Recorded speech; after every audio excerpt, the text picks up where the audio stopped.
Good morning student, class 7 chapter 20 daffodil. कल हमने आपको पार्ट 1 में बताया था डैफोडिल्स के बारे में। Poem this poem has been composed by William Wordsworth. William Wordsworth ने बहुत ही अच्छी कविता लिखी है। डैफोडिल हमारा एक फूल होता है, येलो कलर का होता है, पीले कलर का होता है। कवि ने इस फूल को लेकर एक कविता की रचना कर दी जिसका नाम है daffodils. William Wordsworth nature poet है, प्रकृति का कवि है हमारा, वर्शिपर ऑफ नेचर है, प्रकृति का पुजारी है।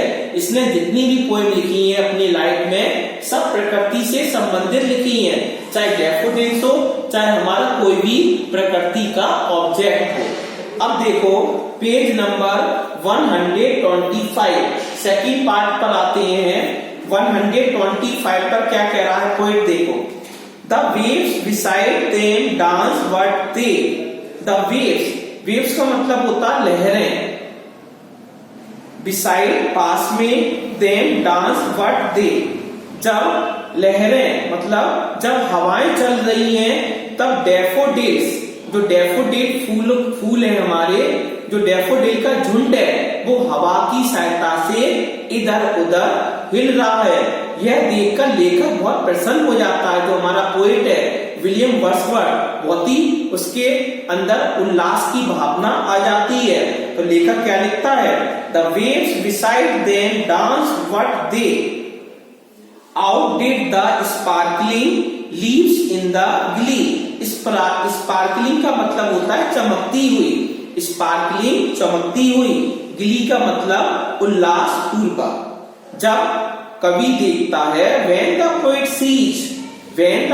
sees a heap of daffodils, जब कवि डैफोडिल का झुंड देखता है, when the wind blows, जब हवाएं चलती हैं, they were movement, वे क्या कर रहे हैं, मूवमेंट कर रहे हैं, जो डैफोडिल से वो हिल रहे हैं हवा में। यह सब देखकर seeing this, यह सब देखकर the poet became very happy, कवि बहुत प्रसन्न हो जाता है, कवि बहुत प्रसन्न हो जाता है।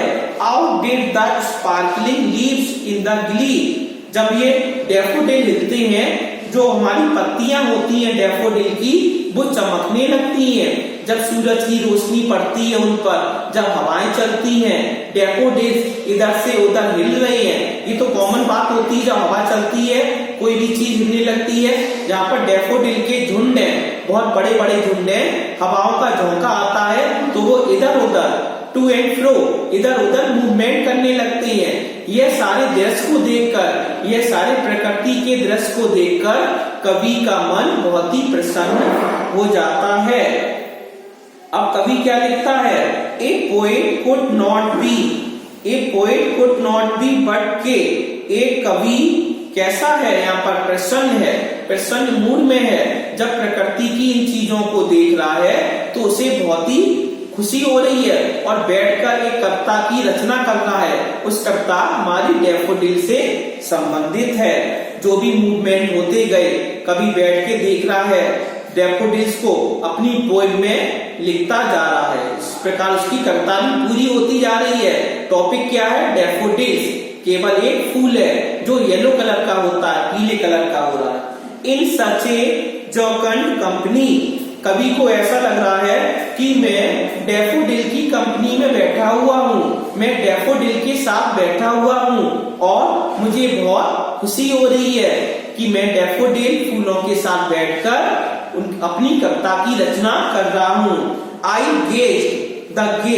गेज मन होता है लगातार देखना, टकटकी लगाकर कोई भी चीज देखना, बड़ी गहराई से देखना। गेज व्हाट लिटिल थॉट, लेकिन थोड़े विचार बात। जब कवि होता है वो उन फूलों को बड़ी गहराई से देखता है। What little thought what wealth he so to me had brought, कवि क्या कहना चाहता है, व्हाट वेल्थ कैसा धन, ही सो वह दिखाता है, टू मी मेरे लिए, हैड ब्रॉट जो लाया है। उसकी संपत्ति तो कविताएं हैं, डैफोडिल्स है। अब आगे देखो लास्ट स्टैंजा है हमारा पेज नंबर 126 पर क्या कह रहा है, फॉर ऑफ्ट का मतलब होता है अक्सर, when on my couch I lie, कवि यह कहना चाहता है कि मैं डैफोडिल की सैया बनाकर लेट अपना बिस्तर बनाकर डैफोडिल फूलों पर विश्राम करूं। इन वीकेंड और इन पेंसिव मूड। पेंसिव मूड का मतलब होता है चिंताग्रस्त। पेंसिव मूड कभी कैसा है, चिंताग्रस्त है, वो चिंताओं से घिरा हुआ है। इन वैकेंट और इन पेंसिव मूड। इन वैकेंट खाली है, वैकेंट का मतलब खाली होता है, और इन पेंसिव मूड चिंताग्रस्त अवस्था में कभी बैठा हुआ है। दे फ्लैश अपॉन द इनवर्ड आई। वह आंखों से देखता है, एक झलक देखता है। Which is the bliss. Bliss का मतलब होता है परम आनंद देना।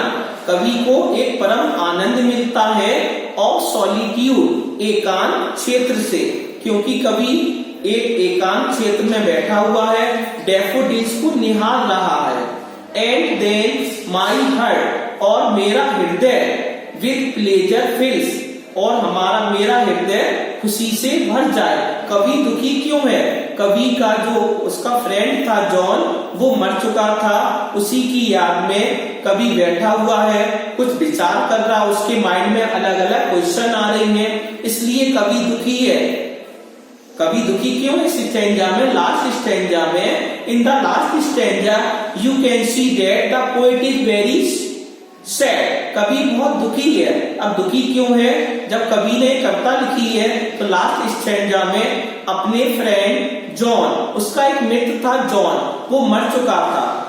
ही हैड बीन डाइड, वो मर चुका था, उसमें उसकी याद में वह बैठा हुआ है, कुछ विचार कर रहा है। लास्ट स्टैंजा में यह बता रहा है which is the bliss of solitude. अब कवि यह भी कहना चाहता है कि एकांत में मुझे परम आनंद भी मिल रहा है।